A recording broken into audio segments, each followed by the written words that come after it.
जम्मू कश्मीर परिसीमन आयोग ने जम्मू कश्मीर में विधानसभा की सीटों को बढ़ाने का प्रस्ताव दिया है। आयोग ने जम्मू कश्मीर में 7 विधानसभा सीटों को बढ़ाने का प्रस्ताव दिया है। इस प्रस्ताव के अमल में आने के बाद से जम्मू कश्मीर में विधानसभा सीटों की संख्या 83 से बढ़कर 90 हो जाएंगी। वही रिपोर्ट जारी होने के साथ ही केंद्र शासित प्रदेश में चुनाव का रास्ता साफ हो गया है और संभावना जताई जा रही है कि इस साल नवंबर दिसंबर में गुजरात और हिमाचल प्रदेश के विधानसभा चुनाव के साथ ही जम्मू कश्मीर में भी विधानसभा चुनाव कराए जा सकते हैं। परिसीमन आयोग की रिपोर्ट के मुताबिक जम्मू रीजन में 6 और कश्मीर में 1 सीट बढ़ेगी। सभी 5 संसदीय क्षेत्रों में विधानसभा निर्वाचन क्षेत्रों की सीटों की संख्या पहली बार बराबर रखी गई है। हर लोकसभा सीट में विधानसभा की 18 सीटें होंगी। 47 सीटें कश्मीर संभाग में और 43 सीटें जम्मू संभाग में होंगी। अभी तक कश्मीर में 46 और जम्मू में विधानसभा की 37 सीटें थीं। यहाँ पहली बार अनुसूचित जाति के लिए 9 सीटें आरक्षित रखने का प्रस्ताव किया गया है। पहले की तरह ही 7 सीटें अनुसूचित जाति के लिए आरक्षित होंगी। आपको बता दें कि जम्मू कश्मीर में जून 2018 से कोई चुनी हुई सरकार नहीं है। वही परिसीमन की ये रिपोर्ट सरकार को भेजी जाएगी, जिसके बाद एक अधिसूचना के माध्यम से आदेश जारी किया जाएगा और उसके बाद ही जम्मू कश्मीर में चुनाव का ऐलान होगा।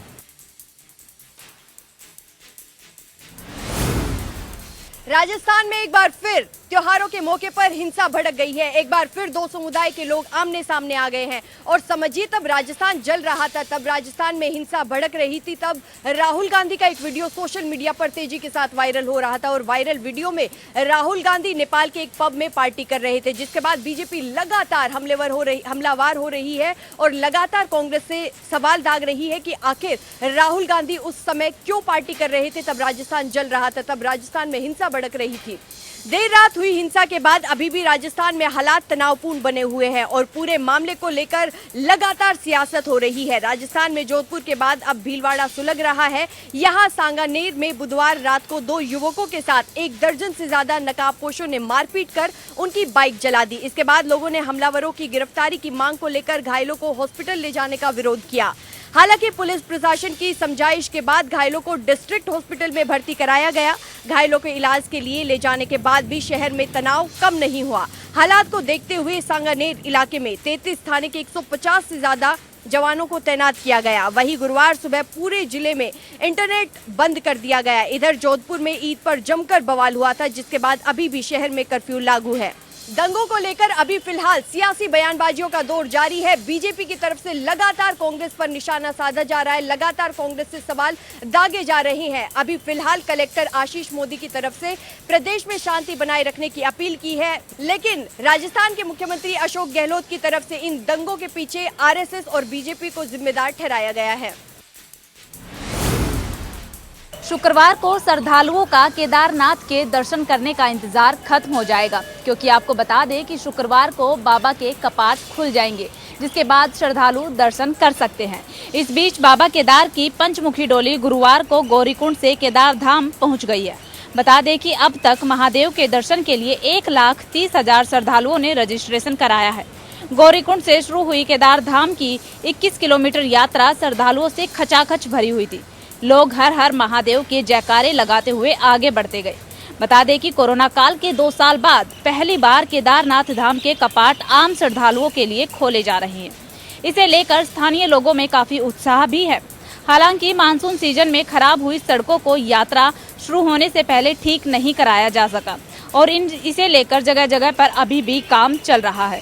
बता दें कि गंगोत्री और यमुनोत्री के कपाट आज खुल चुके हैं, तो वहीं पर बद्रीनाथ धाम के कपाट 8 मई को खुलेंगे। साथ ही आपको बता दें कि उत्तराखंड सरकार ने तीर्थ यात्रियों के लिए संख्या भी तय कर दी है। देश में गर्मी और कोरोना दोनों ही लगातार तेजी से बढ़ रहे हैं। अनुमान लगाया जा सकता है कि चौथी लहर कभी भी आ सकती है। कोरोना के केसों में आज फिर उछाल देखा गया। पिछले 24 घंटों में कोरोना के 3,275 नए मामले सामने आए। ये बुधवार के मुकाबले 2.2% ज्यादा हैं। फिलहाल देश में 20,000 के करीब एक्टिव मरीज हो गए हैं। बीते 24 घंटे में 55 लोगों ने कोविड की वजह से जान गंवाई है। दिल्ली में कोरोना का संक्रमण बेलगाम होता जा रहा है। पॉजिटिविटी रेट बढ़कर 8% के करीब पहुंच गई है। एक्टिव केसेस की संख्या में भी उछाल हुआ, 5,800 के पार चली गई है। कोरोना की नई लहर की आहट के बीच दिल्ली के अस्पतालों में इमरजेंसी तैयारियां शुरू हो गई हैं। दूसरी लहर जैसे हालत ना बने इसलिए सारी तैयारियां शुरू कर दी गई हैं। ऑक्सीजन सिलेंडर से लेकर मास्क, सैनिटाइजर और बाकी सारी चीज़ों की पूरी उपलब्धि की जाएगी। जिन मरीजों को दूसरी बीमारी है उन्हें 1 महीने के लिए एडवांस दवा दी जा रही है। लगातार बढ़ते मामलों को देखते हुए कोविड के नियमों का पालन करें, मास्क लगाएं और सुरक्षित रहें। आम आदमी पार्टी में नेताओं के शामिल होने का सिलसिला लगातार जारी है। आज आम आदमी पार्टी के हिमाचल चुनाव प्रभारी सतेंद्र जैन ने हिमाचल के कुल्लू से अरुण शर्मा, कांग्रेस के प्रदेश सचिव को आम आदमी पार्टी में शामिल कराया। इसके साथ ही संजय शर्मा, जिला इंटक नेता भी आम आदमी पार्टी में शामिल होते हुए नजर आए। इस दौरान सतेंद्र जैन ने कहा कि बीजेपी हमारे नेताओं को जिनको निकाला गया है वह अपनी पार्टी में शामिल करा रही है और इसके साथ साथ दूसरी पार्टियों के अच्छे नेताओं को हम बड़ी ही स्क्रीनिंग के साथ आम आदमी पार्टी में शामिल कर रहे हैं। इस दौरान आम आदमी पार्टी में शामिल हुए कांग्रेस के महासचिव अरुण शर्मा ने जनता टीवी से खास बातचीत करते हुए कहा कि हिमाचल प्रदेश में कांग्रेस का जो संगठनात्मक विस्तार हुआ था वह पुरानी शराब को नई बोतल में डालने जैसा था और वीरभद्र फैक्टर का भी आने वाले चुनाव में कोई बड़ा असर देखने को नहीं मिलेगा।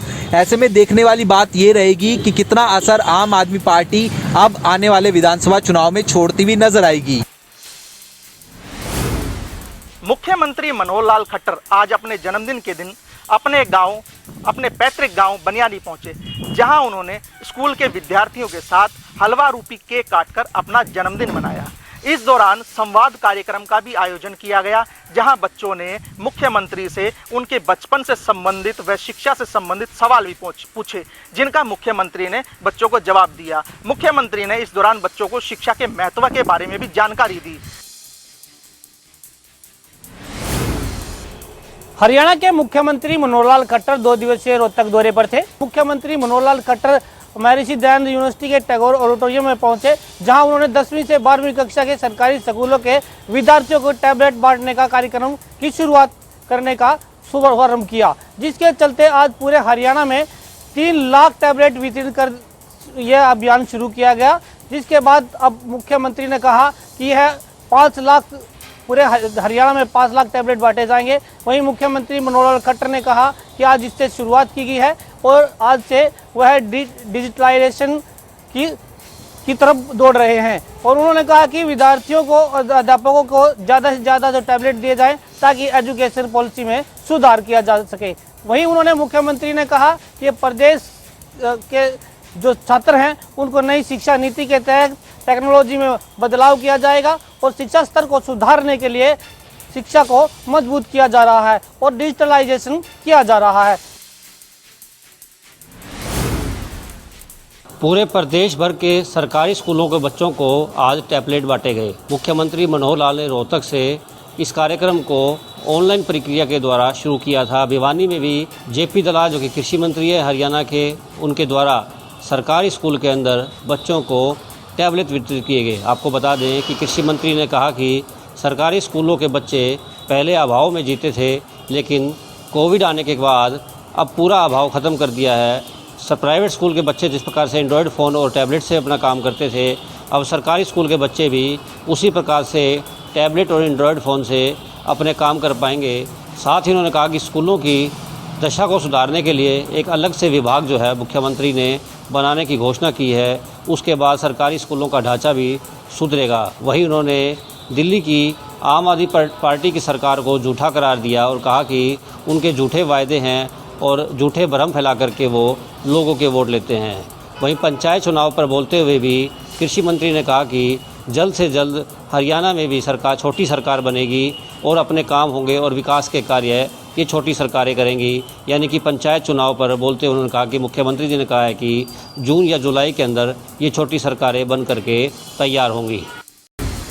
हरियाणा सरकार की ई अधिगम योजना के तहत आजादी के अमृत महोत्सव के उपलक्ष्य में आज जिला महेंद्रगढ़ के सरकारी स्कूलों में 10वीं व 12वीं कक्षा में पढ़ने वाले छात्राओं को 12,500 विद्यार्थियों को टैब वितरित किए गए।